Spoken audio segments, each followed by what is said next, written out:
France 24 senior reporter James André joins me on set to talk a bit more about all of this. James, you've actually been to this camp. What was it like? Well, the situation in the camps was very, very hard, simply because first there's the humanitarian situation by itself. Indeed, these are tent camps, as you can see here. This one would be the camp of al-Hol. And the problem is that these children have been kept in this context of a camp which is, in a sense, run by the women who are still indoctrinated by the Islamic State group. Now, we're going to play just a little bit of that report we did back in 2019. This was just around the time, just before the fall of Baghouz. So this was really when there was a massive influx of new refugees from the very last pieces that were controlled by the Islamic State, the last bits of land. And I did this report with Romeo Langlois and Maïssa Awad at the time, and this is what we were told by these women. Mathilde is disappointed with her experience in the so-called caliphate, but she is still attracted to the concept of an Islamic State. S'il y a un État islamique, oui, effectivement, oui. Les personnes doivent émigrer vers cette terre musulmane.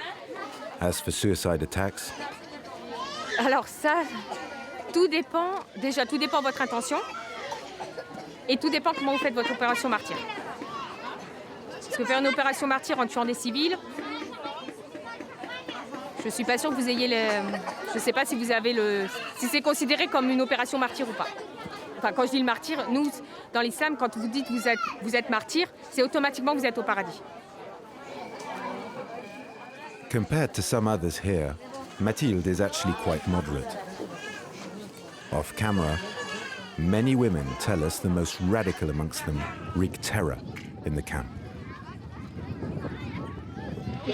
لو سمعوا الدواعش وعرفوا ألمي حيذبحوني أنا وأطفالي وبنتي الكل ما حد ينفعني بعدين أنا بس تغير لي الصوت أمانة بننام بالليل إحنا بننام بالليل كل وحدة تحرس لازم ما تبين عقيدتك يعني أنت ما تحب الدولة ما تبينها أي شيء خافوا من يحرق لنا خيامنا بالليل ترسل ابنها صغير يشد ولاعة وصرف غاز وهي قماش يعني ويحرق لك الخيمة. I'm over 1 year here and 1 year 3 months. Every second day, tent goes on fire. I'm paranoid, you know? I am not ISIS. I am not a terrorist. I just came here to really help the nation. I didn't come here to kill someone. المشكلة النية. هلا على الحكي يعني الإنسان بيحكي بس النية اللي بالقلب ما بنعرف يعني. هاي المشكلة هاي يعني بدها اختصاصية. وهم لما سلموا حالهم الدولة الإسلامية قالت لهم يعني سلموا حالكم بعدين بترجعوا لدولتكم بتقووا حالكم مرة ثانية بنرجع مرة ثانية نشتغل. Yeah, so that's what these women and their jailers, who are the Syrian Democratic Forces, which are the Kurdish coalition that fought ISIS up in the northeastern part of Syria, had to tell us back in the day. Now, you can imagine that these kids have spent all this time in this context, women as well. The situation degraded to such a state in that camp, which is al-Hol, that the French authorities moved most of the French people from this camp to another camp, which is called Roge, which is a little bit further north. And this is very probably where most of these 16 mothers and 35 kids have been exfiltrated from, and arrived this morning in France.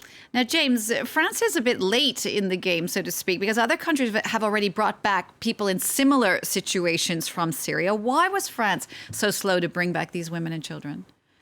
Well, there are a variety of reasons, one of which is that France is the country that had the most departures to Syria by these women and children, so they had the most people to repatriate. Also because due to the fact that most of the terrorist attacks and the most violent ones took place on French soil, French public opinion was very, very much against the fact of repatriating these women and children at the time. So there was a big debate back then, with indeed some people saying that it needed to be done, and of course a lot of difficulties as to what to do with these people when you bring them back, how do you treat them, and what needs to be done. Now, things have moved on, of course, and obviously this was and is still, because you've got to remember that right after, just before this repatriation, there were 80 women and 200 minors in these camps, French. So it's only a very small part that have been brought back. But this is obviously a ticking time bomb.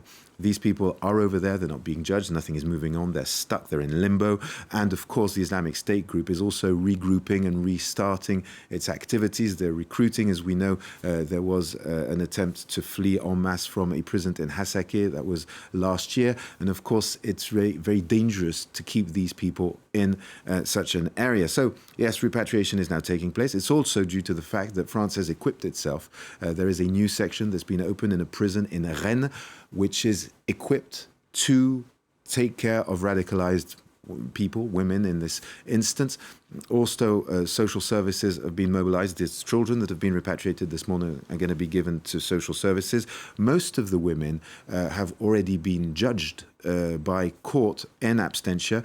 One we met, for example, the one you see in that report, Mathilde, she was condemned to 10 years in prison. So if she is part of the ones who've been flown back, which I don't know, well, if she does eventually come back to France, she will serve that prison term. So the women will most definitely be going straight to prison. The kids will be put in foster care, and we'll have to see where it all goes on from here. But this is obviously a very tricky political issue for the French government. And you've got to remember that we've just come out of an election cycle. So president's been re-elected, parliament's been re-elected. So right now is a good time politically as well to repatriate these women. James, thank you for that. France 24's James André.